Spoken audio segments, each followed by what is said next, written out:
au sujet de l'Alléluia, suivant le président Sankara.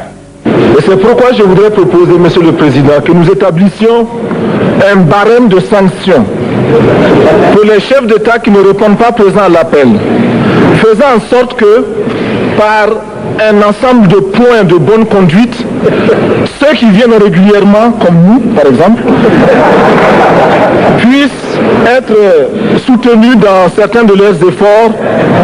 Exemple, les projets que nous soumettons à la BAD, la Banque africaine de développement, doivent être affectés d'un coefficient d'africanité. Les moins africains seraient pénalisés. Et comme cela, tout le monde viendra aux réunions ici. Le président du CNR et du FASO aborde maintenant le problème de la dette des pays africains. Nous estimons que la dette s'analyse d'abord de par ses origines. Les origines de la dette remontent aux origines du colonialisme. Ceux qui nous ont prêté de l'argent, ce sont ceux-là qui nous ont colonisés. Ce sont les mêmes qui géraient nos États et nos économies. Ce sont les colonisateurs qui endettaient l'Afrique auprès des bailleurs de fonds, leurs frères et cousins. Nous étions étrangers à cette dette. Nous ne pouvions donc pas la payer. La dette, c'est encore le néocolonialisme où les colonisateurs se sont transformés en assistants techniques. En fait, nous devrions dire qu'ils se sont transformés en assassins techniques. Et ce sont eux qui nous ont proposé des sources de financement, des bailleurs de fonds internes que l'on emploie chaque jour, comme s'il y avait des hommes dont le bâillement suffisait à créer le développement chez les autres. Ces bailleurs de fonds nous ont été conseillés, recommandés. On nous a présenté des montages financiers alléchants, des dossiers. Nous sommes endettés pour 50 ans, 60 ans, même plus. C'est-à-dire que l'on nous a amenés à compromettre le peuple pendant 50 ans et plus. Mais la dette, c'est sa forme actuelle. Contrôlée, dominée par l'impérialisme. Une reconquête savamment organisée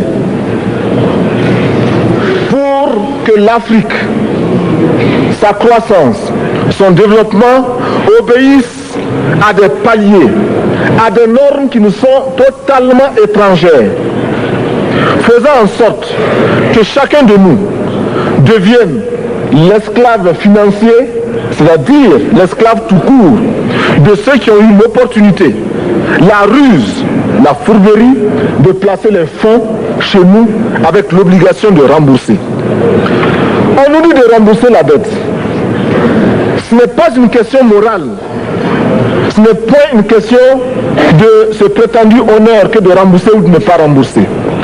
Monsieur le Président, nous avons écouté et applaudi le Premier ministre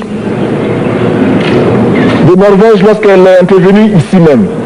Elle a dit, elle qui est européenne, que toute la dette ne peut pas être remboursée. La dette ne peut pas être remboursée. La dette ne peut pas être remboursée parce que, d'abord, si nous ne payons pas, nos bailleurs de fonds ne mourront pas. Soyons-en sûrs. Par contre, si nous payons, c'est nous qui allons mourir. Soyons-en sûrs également. Ceux qui nous ont amenés, ceux qui nous ont conduits à l'endettement, ont joué comme dans un casino. Quand ils gagnaient, il y avait plein de débats. Maintenant qu'ils ont perdu au jeu, ils nous exigent le remboursement. Et l'on parle de crise. Non, Monsieur le Président, ils ont joué, ils ont perdu, c'est la règle du jeu. La vie continue.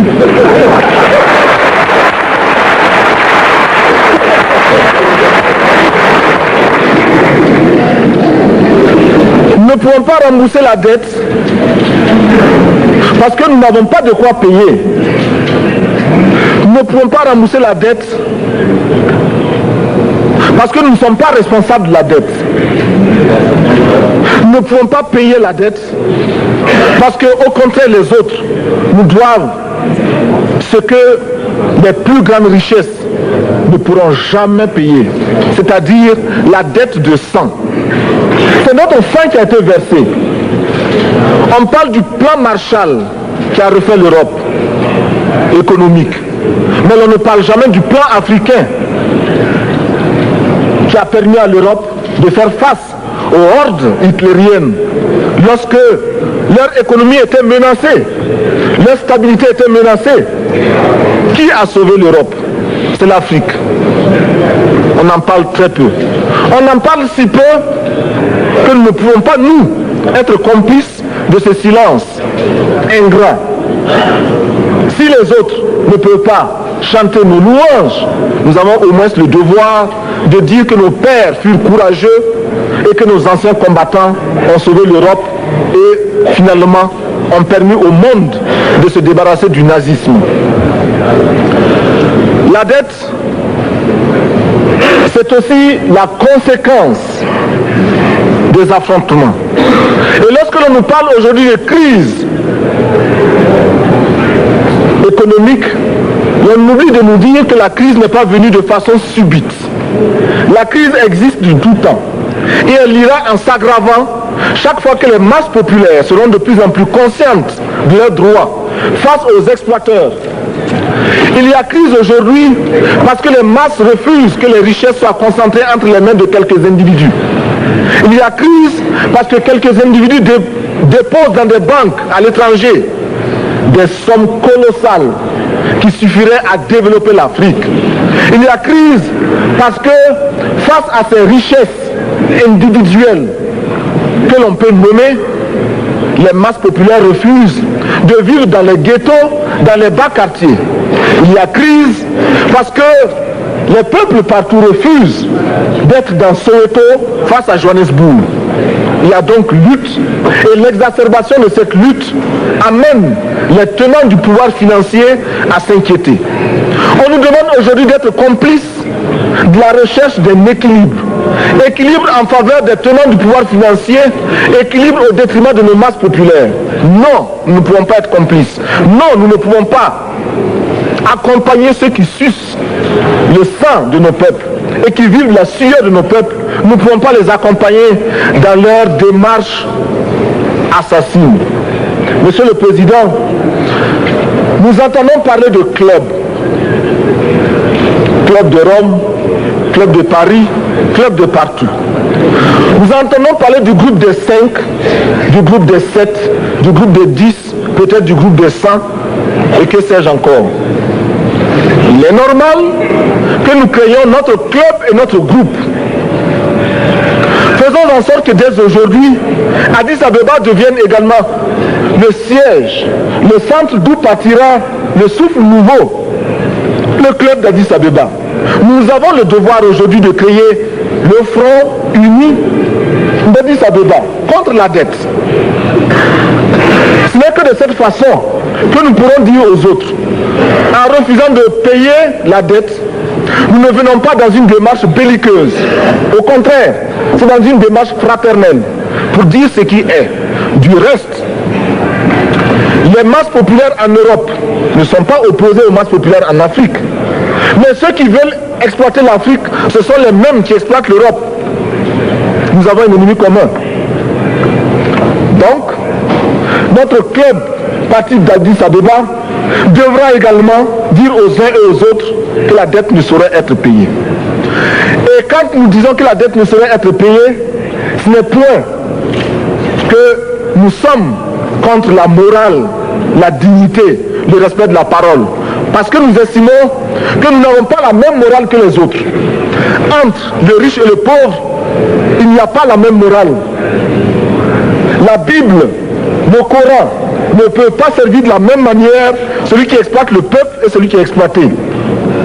Il faudrait alors qu'il y ait deux éditions de la Bible et deux éditions du Coran.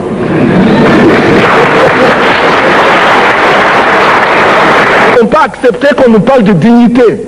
Nous ne pouvons pas accepter que l'on nous parle de mérite de ceux qui payent et de perte de confiance vis-à-vis de ceux qui ne paieraient pas. Nous devons au contraire dire que c'est normal aujourd'hui. Nous devons au contraire reconnaître que les plus grands voleurs sont les plus riches.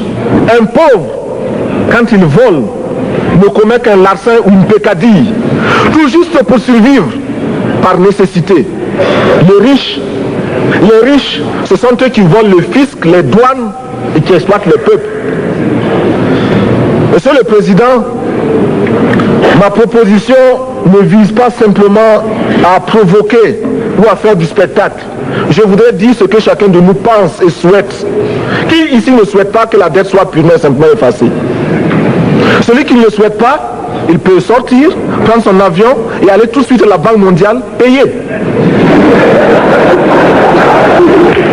Tous nous souhaitons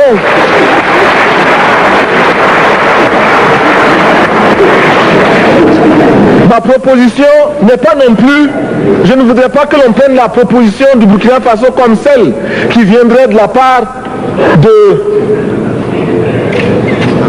de jeunes sans maturité, sans expérience.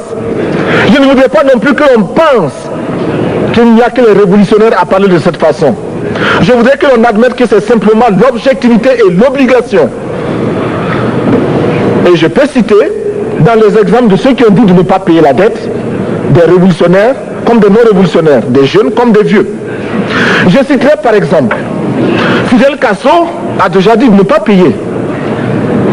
Il n'a pas mon âge, même s'il est révolutionnaire. Mais je pourrais citer également François Mitterrand, qui a dit que les pays africains ne peuvent pas payer, les pays pauvres ne peuvent pas. Je pourrais citer Madame le Premier ministre. Je ne connais pas son âge et je m'en voudrais de le lui demander. Mais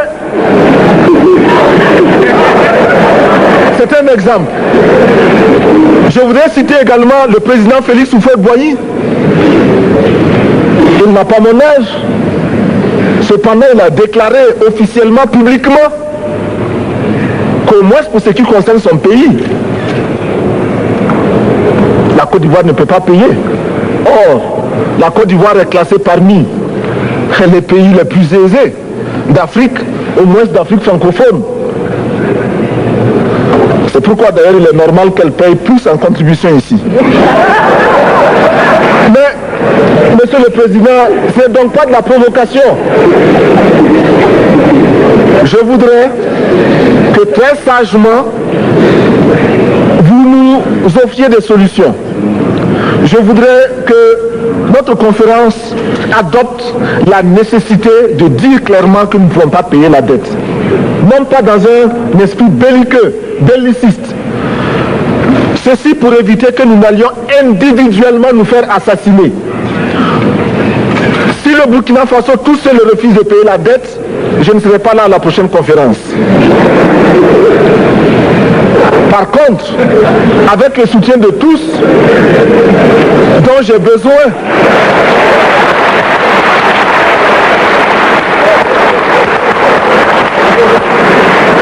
avec le soutien de tous, nous pourrons éviter de payer. Et en évitant de payer, nous pourrons à notre développement.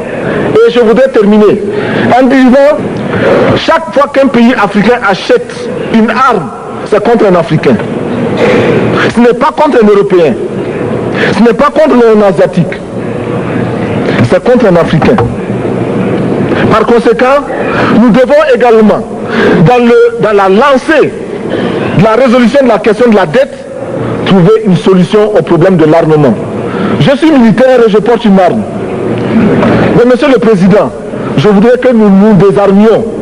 Parce que moi, je porte l'unique arme que je possède et d'autres ont camouflé les armes qu'ils ont. Alors,